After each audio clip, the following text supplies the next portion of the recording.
Vamos a empezar la entrega de hoy con la condena al pelotero Wander Franco por abuso de menor. Y es que el Tribunal Colegiado de Puerto Plata condenó al pelotero Wander Franco a 2 años de prisión suspendida por abuso y explotación contra una menor que en ese entonces tenía 14 años, un caso que la República Dominicana conoce muy bien y que además ha trascendido también en los Estados Unidos por las grandes ligas, la postura de las grandes ligas, el contrato millonario que tenía Wander Franco y además porque es un caso que es hasta sórdido por la manera en que estuvo involucrada la madre de la menor, quien también fue condenada en este hecho a 10 años de prisión por múltiples delitos contra su hija, incluyendo la explotación sexual de menores. Horrible. Y efectivamente, va a cumplir la sentencia en la cárcel de Rafael Mujeres, 10 años, ¿verdad? Esa es la madre, Eh, sí. sí, en la cárcel de Santiago y pagará una multa de 30 salarios mínimos. Ya ella adelantó que va a apelar, pero bueno,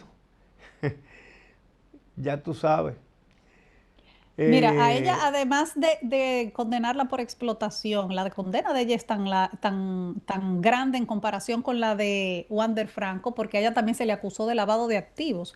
A ella se le ocuparon cuando el Ministerio Público la allanó una cantidad de dinero en efectivo, de bienes, incluso de certificados con parte del dinero que habría sido extorsionado al jugador de grandes ligas y ese es un dinero no declarado y por lo tanto también se le acusó de lavado de activos. Pero yo creo que es bueno recordar cómo fue que empezó todo esto. Fue la misma menor quien hizo la denuncia originalmente y entonces luego la madre, para tapar la situación, fue y puso una querella contra Wander Franco. Pero cuando el Ministerio Público y acompañados de peritos, de psicólogos, hablaron con la niña entonces fue la que confesó que su madre se lucraba de esta situación, que eso ya llevaba más de 4 meses, la relación con Wander Franco, y la niña fue la que empezó a dar los primeros detalles que luego fueron comprobados por el Ministerio Público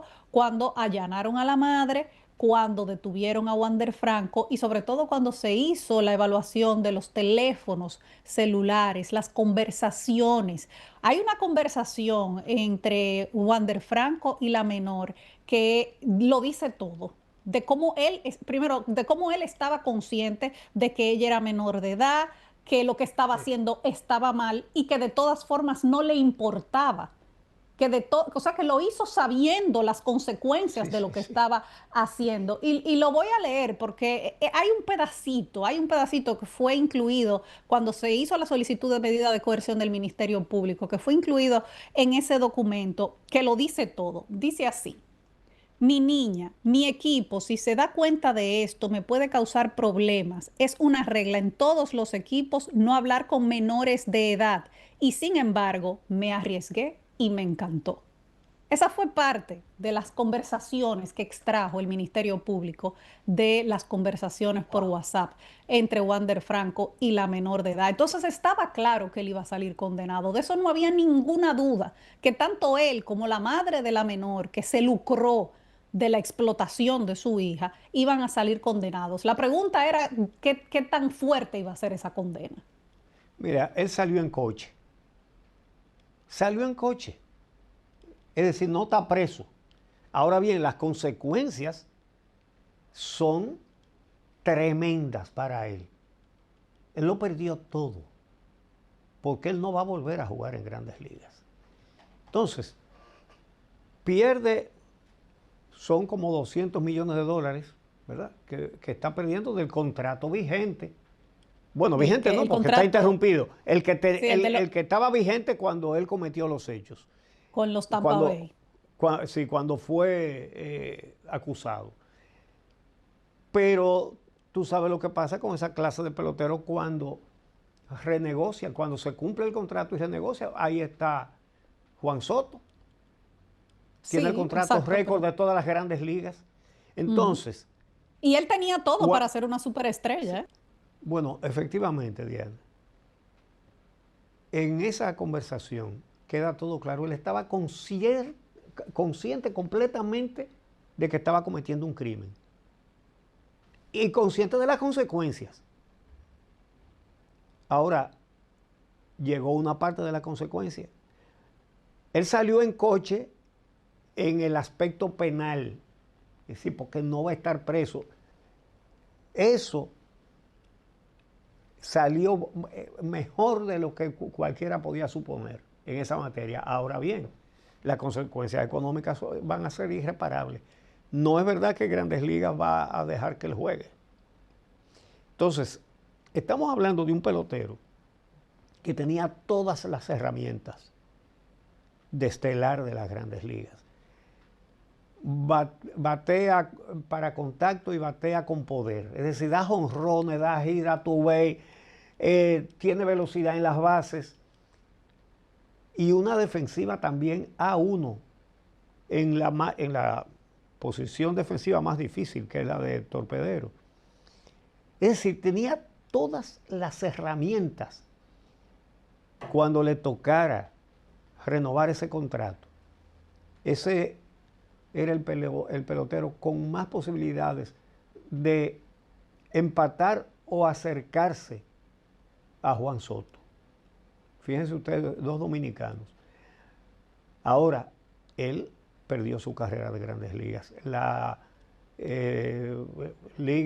Mayor Liga, emitió una declaración después de la sentencia, ¿verdad? Y dijo que la oficina del comisionado de las Grandes Ligas reafirmó su compromiso contra la agresión sexual, el abuso infantil y la violencia doméstica.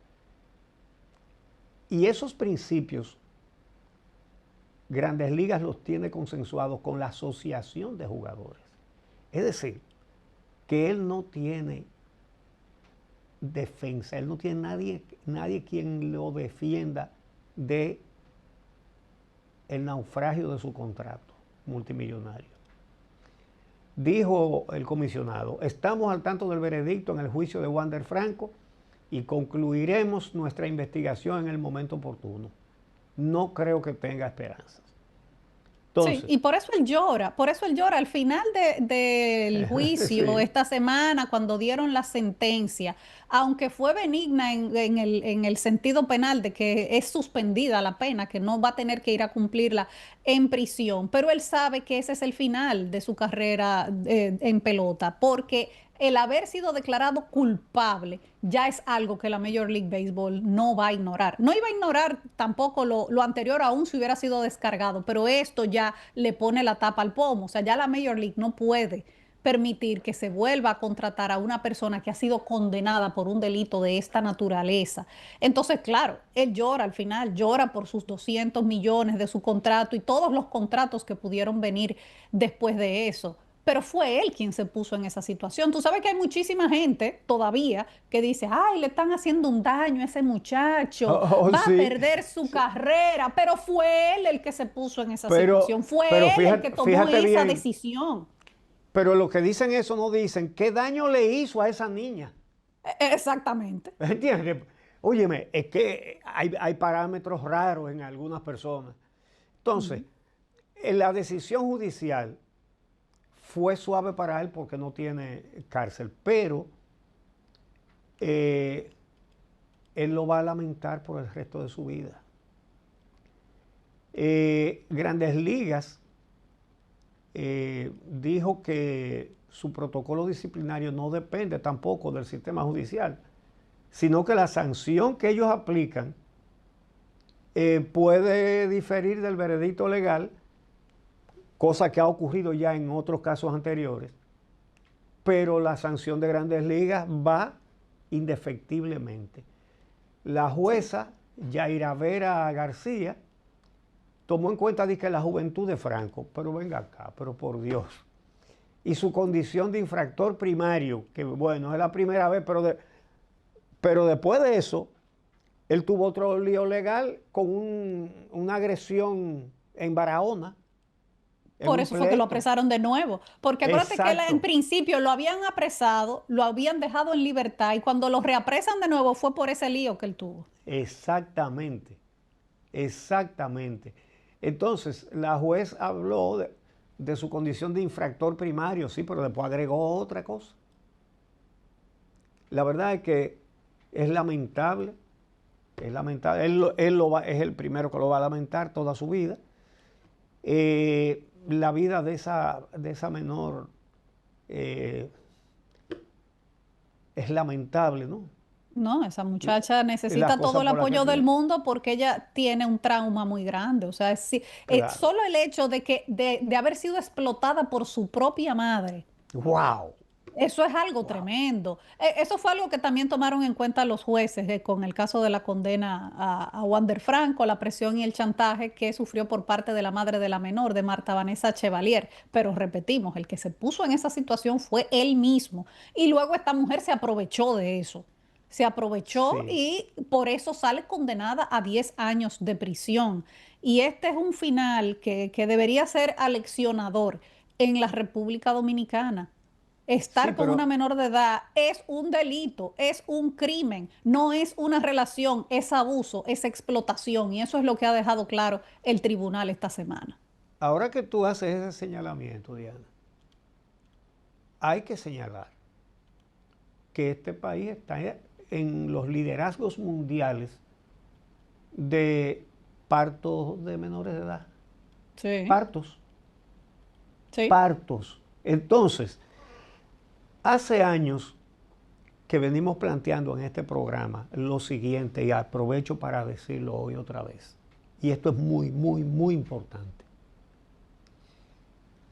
¿Cómo es posible que el Ministerio Público, todavía a estas alturas del juego y con todas las experiencias que hay acerca de ese tema, no coloque un fiscal en cada centro de maternidad para que cada vez que llegue una menor embarazada o en labores de parto,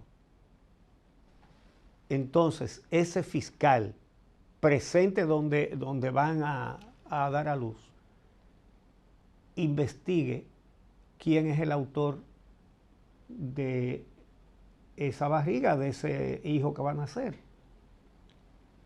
Porque yo diría que un 99% de los casos es de un mayor de edad y eso es un crimen. Claro, por supuesto. Pero es que hay una tolerancia social y cultural en la República Dominicana a ese tema que se tiene que acabar. Y ciertamente eso que tú estás Sí. diciendo, de que tienen que ser investigados todos los casos que llegan a las maternidades. Yo no entiendo cómo es que es posible poner agentes de migración en las maternidades y no es posible poner trabajadores Exacto. sociales o Wow. fiscales para eso. O sea, para Wow. llevarse a las haitianas embarazadas hay personal. Pero para investigar lo que está pasando con nuestras niñas dominicanas no hay, para eso no hay. Excelente. Excelente, Ujú. Diana. Excelente.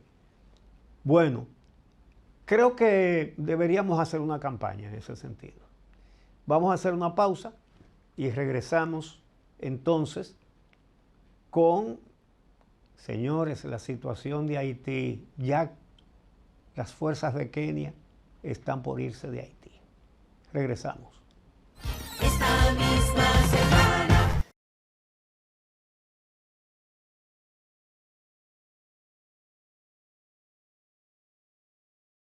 Esta misma semana. Bueno, señores, la situación de Haití, en lugar de mejorar, empeora cada día.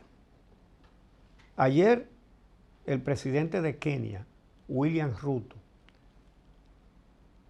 amenazó con abandonar la misión multinacional de apoyo a la seguridad de Haití. ¿A causa de qué? Del escaso respaldo financiero y logístico por parte de la comunidad internacional. Es decir, hay que decirlo una vez más, el mundo no quiere saber de Haití y quiere dejárselo solo a la República Dominicana. Entonces, el presidente keniano hizo la advertencia en una carta formal al Consejo de Seguridad de la ONU y exigió una decisión urgente. Tan grave ha sido el abandono de la comunidad internacional que el presidente keniano, oigan esto, denunció que la misión militar solo ha recibido el 11% del financiamiento requerido y acordado. Eso da vergüenza. De 600 millones de dólares de presupuesto, solo ha recibido 68, el 11%. Y por eso dice él que solo ha enviado menos del 40% de los soldados. Mucho ha mandado, porque si le han entregado el 11% del financiamiento y él ha mandado el 40% de los soldados, ha mandado muchos, ¿verdad?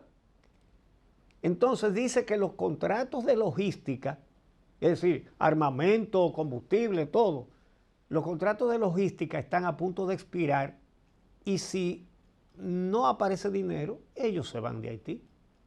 Sí. Entonces, el Consejo de Seguridad de la ONU se va a reunir el lunes a petición de Guyana, Argelia, Somalia y Sierra Leona para tratar esa situación.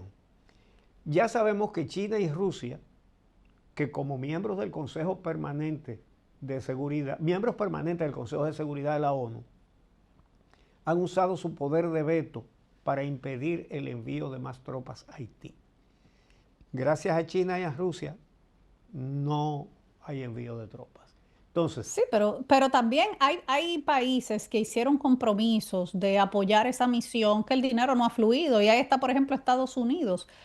Estos países prometieron apoyo a esa misión de Kenia y no ha habido manera de que el dinero sea entregado. El canciller Roberto Álvarez estuvo en la Asamblea General de la OEA y el ahí jueves. declaró que el organismo se tiene que sumar a los esfuerzos para fortalecer esa misión militar en Haití para que se pueda devolver la paz y la seguridad a ese país. Vamos a escuchar cómo lo dijo.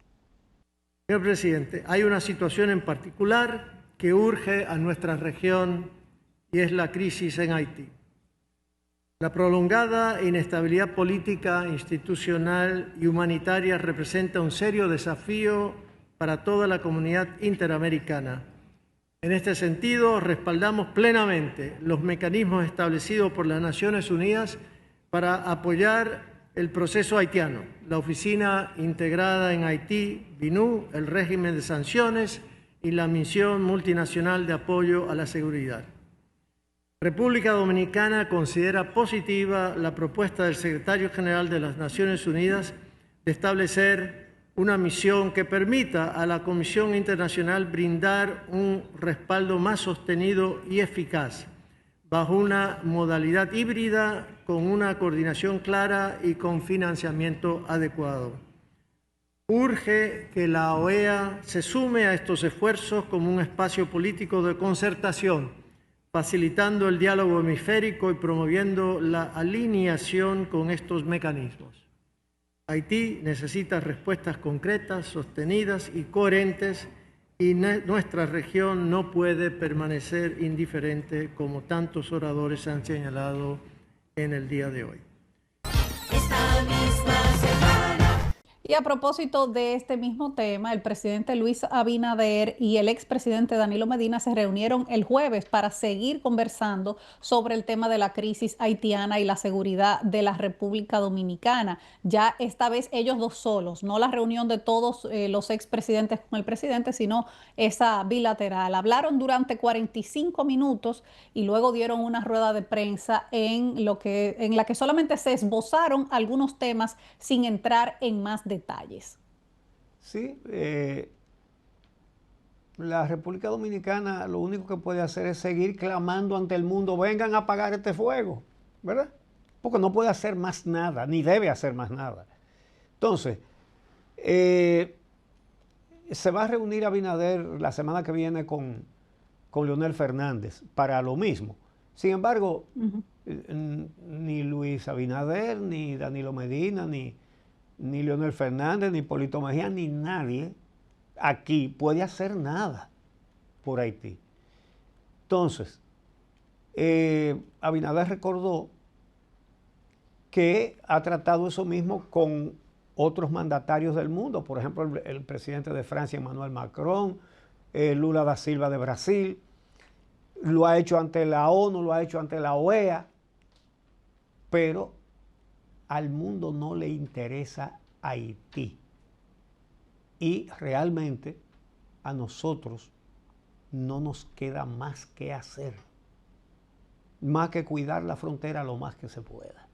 Bueno, por otro lado, hubo una noticia internacional sumamente importante. Esta semana los ojos del mundo estaban puestos sobre el conflicto en Medio Oriente entre Israel, Irán y la intervención de Estados Unidos en ese conflicto después de que el fin de semana pasado Estados Unidos decidió bombardear las instalaciones nucleares de Irán. Al principio se tambaleó ese cese al fuego que había anunciado el presidente Trump, porque hubo más amenazas de ataques de Irán e Israel, pero luego el presidente Trump llamó a capítulo a los dos países, le hizo una fuerte reprimenda a Irán e Israel y sobre todo a Israel, casi que ordenándole que devolvieran los aviones que habían enviado hacia Irán a seguir atacando. Y entonces ya sí se ha mantenido el cese al fuego, el alto el fuego que anunció el presidente, con una duda de si realmente se eliminó, se destruyó completamente el programa nuclear de Irán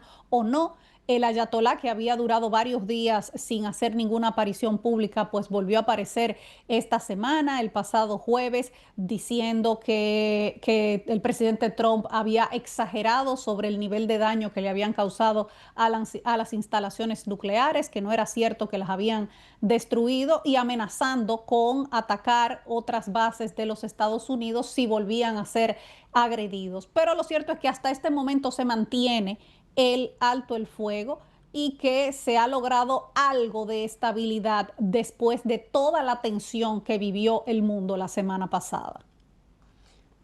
Sí, bueno, la verdad es que lo que está sucediendo con Trump, que actúa como presidente del mundo, ¿verdad? Realmente tiene muchas cosas complicadas, porque fíjate bien, ¿qué hizo Trump? Él decidió sostener conversaciones con Putin sobre la invasión de Rusia a Ucrania y adrede dejó fuera a la Unión Europea. Los ignoró, dijo, estos no van, estos somos nosotros que lo vamos a hablar. ¿Cuáles fueron los resultados? Bueno, hasta ahora lo que ha hecho Rusia es avanzar más y tomar más territorio de Ucrania. Pero fíjate bien, en medio de toda aquella, autoárbitro, ¿verdad? Él mismo se nombró árbitro de esa guerra y dejó fuera a Europa. Fracasa, pero además negoció las tierras raras. Es decir, hasta pasó factura. ¿Y qué sucede? ¿Cómo el mundo, cómo la comunidad internacional pudo admitir que Trump se autoproclamara árbitro entre Rusia y Ucrania, cuando él mismo es más expansionista que Rusia, puesto que ha dicho que quiere anexarse a Canadá, a Groenlandia y el Canal de Panamá? Entonces, fíjense bien, un presidente de una potencia que dice eso, que se quiere coger a otros países, es el árbitro entre uno que se está cogiendo a otro país y su víctima. ¿Qué se podía esperar? Bueno, y ahora, la semana pasada, el fin de semana pasado, salió entonces en apoyo a Israel a bombardear Irán, que vamos a decir las cosas claras, es una dictadura sanguinaria, es un régimen sanguinario el que hay en Irán, pero el ayatolá decía el jueves en su comparecencia que Estados Unidos se había involucrado en esto, porque de lo contrario ellos hubieran aniquilado a Israel, cosa que está por verse, ¿verdad? Que obviamente el ayatolá va a decir eso, pero lo que sí demostraron es que el Iron Dome, el domo de hierro, no es tan infalible como se ha dicho a través de la historia, porque ciertamente muchos misiles iraníes cayeron en Israel y Estados Unidos tuvo que ir a ayudar a Israel a interceptar misiles durante los 12 días que duró esa guerra. Entonces, Mira, ciertamente, Israel dependió mucho de la defensa de Estados Unidos para no sucumbir en este conflicto. bueno, hay dos cosas que hay que decir en esto. Sobre lo de sanguinario, que el régimen de Irán efectivamente lo es, Ujú. pero si hacemos la comparación con Israel, es una orgía de sangre lo que tiene Israel en Palestina. En Gaza, sí. Entonces, ese no es el motivo, no es porque es sanguinario, porque más sanguinario que el régimen de Israel es difícil encontrarlo, ¿verdad? Ahora, por otro lado, el daño que, como tú mencionaste, ¿verdad? Que parece que el daño no fue tanto como lo proclamó Trump. Es en los mismos Estados Unidos donde han surgido publicaciones de medios importantes como el New York Times y como importantes canales de televisión informativos de allá, que han tenido información de fuentes de seguridad de los Estados Unidos que dicen que los daños que le hicieron a las instalaciones nucleares de Irán fueron escasos, que el retraso que esos bombardeos significan para el desarrollo de la tecnología nuclear, que el retraso es de semanas, porque los daños no fueron fundamentales.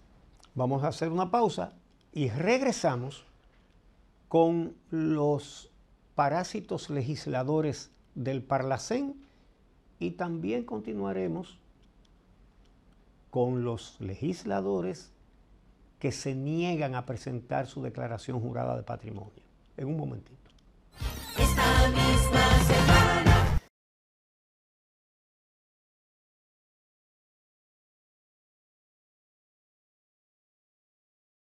Esta misma semana.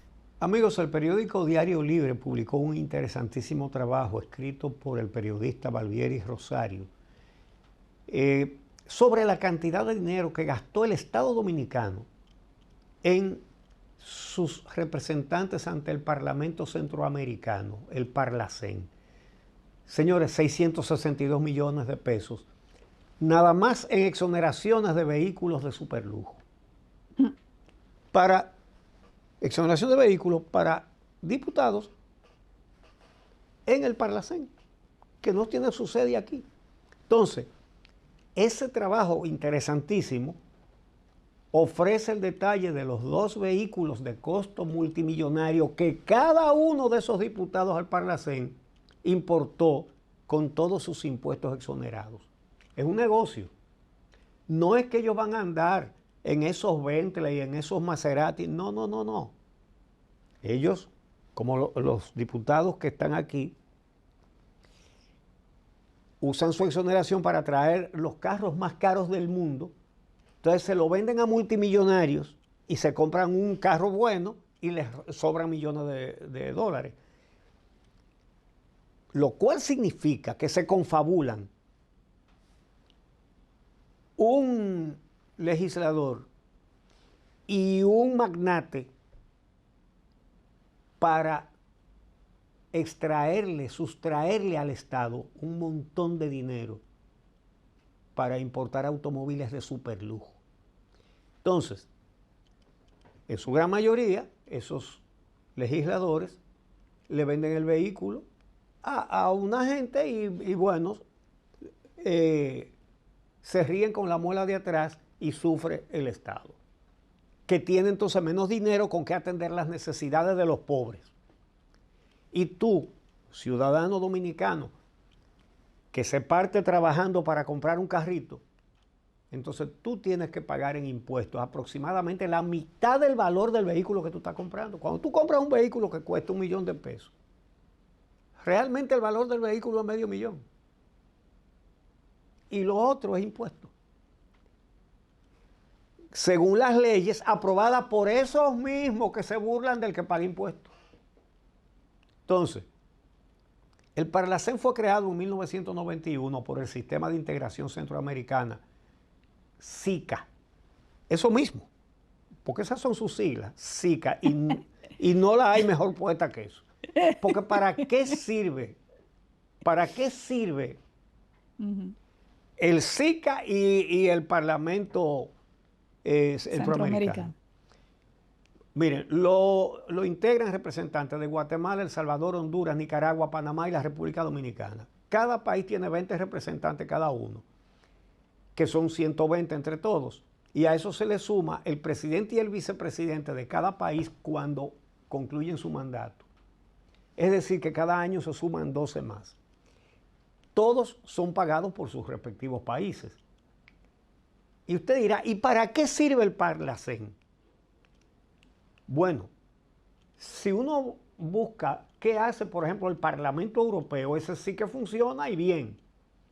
Trabaja en importantes funciones, aprueba leyes que son cumplidos por todos los países miembros.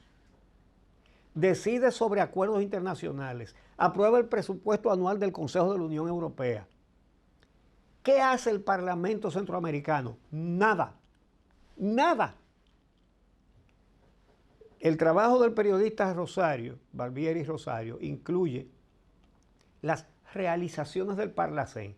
En 4 años hicieron 24 pronunciamientos y recomendaciones. En 4 años, 24 declaraciones. Entonces, eso da un promedio de 6 por cada año y 1 cada 2 meses. Es decir, que lo que ellos hacen ahí, esos 20 diputados dominicanos al Parlacén, más los presidentes y vicepresidentes retirados, es, señores, hacer una declaración de cualquier chorrada 1 cada 2 meses, entre todos. No, claro, pero tú sabes para lo que sí sirve, para darle inmunidad a sus miembros. Para eso sirve el Parlacén. Para eso sí sirve el Parlacén. Ahí diste tu nombre, porque diste en la Diana, ¿verdad? Para eso sí funciona muy bien, ¿eh? Para eso sí funciona muy bien. ¿A santo de qué tiene el país que participar en eso? ¿Para hacer qué? ¿Para resolver qué? Nada. Darle impunidad a alguien que haya robado o lo que sea.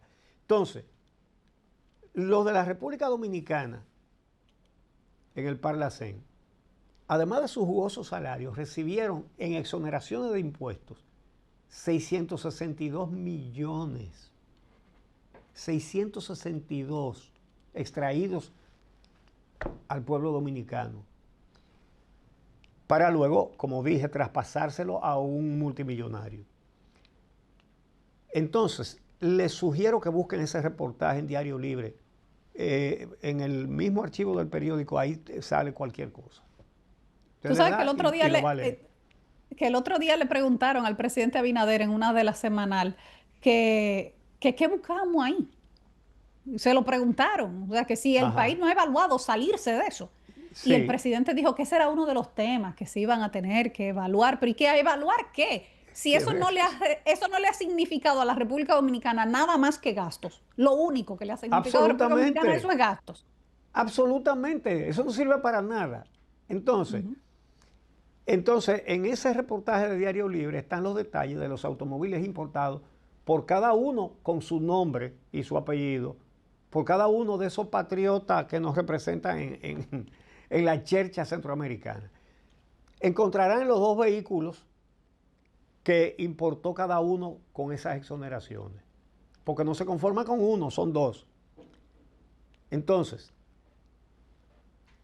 en la lista, el primero que está arriba dice que trajo un Ferrari y un Mercedes-Benz, otro un Ferrari y un Lexus, otro un Lamborghini y un Mercedes, otro un Maserati y un Mercedes, otro un Mercedes y un Porsche, y así, uno por uno.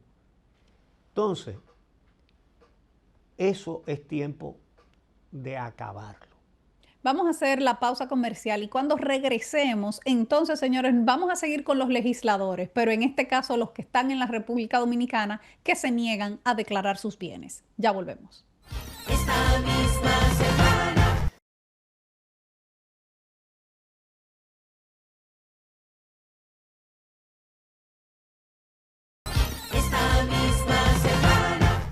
estamos de regreso en esta misma semana y en esta recta final vamos a hablar sobre los diputados que se niegan a presentar su declaración jurada de patrimonio porque la nueva Cámara de Cuentas sigue mostrando una responsabilidad que no tuvieron las anteriores. Por ejemplo, la anterior comprobó que cientos de funcionarios violaron su obligación de entregar una declaración jurada de patrimonio, pero engavetó el informe. Ahora, la nueva Cámara de Cuentas lo encontró y lo publicó.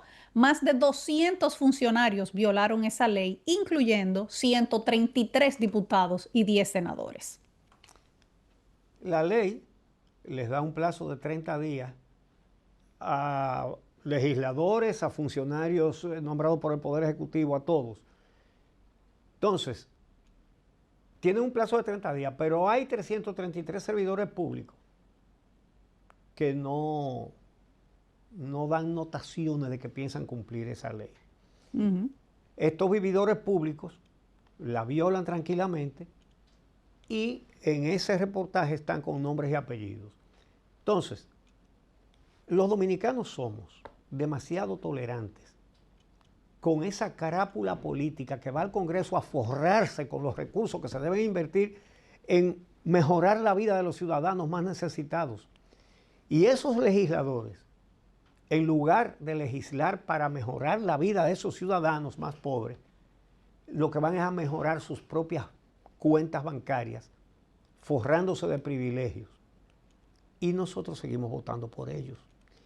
En el 2017 fueron 5.177 los funcionarios que nunca cumplieron esa ley. 5.177. Eso ha ido mejorando un poco. Bueno, un poco no, bastante, porque de 5.177 en el 2017,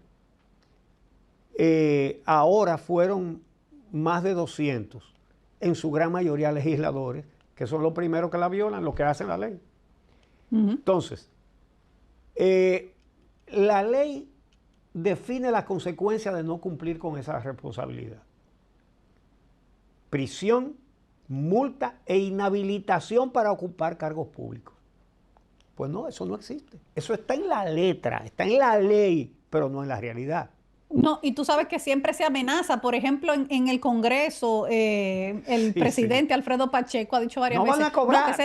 que se le va a suspender el salario, no van a cobrar y no pasa nada, absolutamente nada. Y atrás se oyen las risas, ¡cuá, cuá, cuá, cuá, cuá, cuá!, de lo mismo que están violando. Al presidente Abinader le preguntaron el lunes en la semanal sobre los funcionarios y legisladores que siguen violando la ley de la declaración de patrimonio. Y esta fue su respuesta. Y algunos incluso fueron suspendidos. Y no tuvimos que llegar ni siquiera a nivel de ministros o viceministros, sino fueron a niveles menores, porque no habían presentado la declaración jurada de bienes. Yo pienso que, y creo que ya el presidente de la Cámara de Diputados habló, ellos tienen que cumplir la ley. Sencillamente se tiene que cumplir la ley sí o sí. Esta misma semana. Entonces él dice que tiene que cumplirla sí o sí. Y agregó lo siguiente. Y yo creo que por eso incluso debería de tener y modificarse la ley para que fueran medidas más drásticas a los que no le entregan la declaración jurada. Y eso también sería bueno que la Cámara de Cuentas también pues opine en ese sentido. Esta misma semana. ¿Y quién va a aprobar esa medida tan drástica? No son los mismos legisladores que la tienen que aprobar. Entonces, Sí, los que no quieren presentar la declaración. Sí, se van a castigar ellos mismos. Entonces, nunca han obtemperado, nunca van a obtemperar. Ni siquiera el votante los castiga. Es que, mire, yo no voto por ningún legislador que tenga exoneraciones. Deberíamos hacer eso, publicar la lista para que la gente sepa por quién no votar. Entonces, Ahora, ¿y por qué no quieren mostrar exacto. su declaración jurada de patrimonio? ¿Cuál es el motivo de que no quieren? Esa es la pregunta. ¿Por qué? Eso es una ¿Por qué confesión. ¿Por qué un funcionario público quiere ocultar eso? Exacto. ¿Por qué? Porque piensa hacer qué. Bueno, y sobre este mismo tema, tú tienes una decimita. Sí, para ponerle punto final a este programa. Dice así: viendo ya que es un descaro lo de la declaración de bienes, la situación es un asunto muy claro. Quien pone tanto reparo con eso ya confesó. Y Abinader advirtió: preséntenla, sí o sí. Y el coro contestó así: presidente, no y no. Hasta aquí, señores, la entrega de hoy de esta misma semana. El próximo sábado estaremos de nuevo con ustedes aquí en Telesistema 11 a las 7 de la noche y en el canal de Uchilora, en el canal de YouTube, cuando usted quiera. Entre, suscríbase y dele a la campanita para que reciba las notificaciones. Hasta entonces.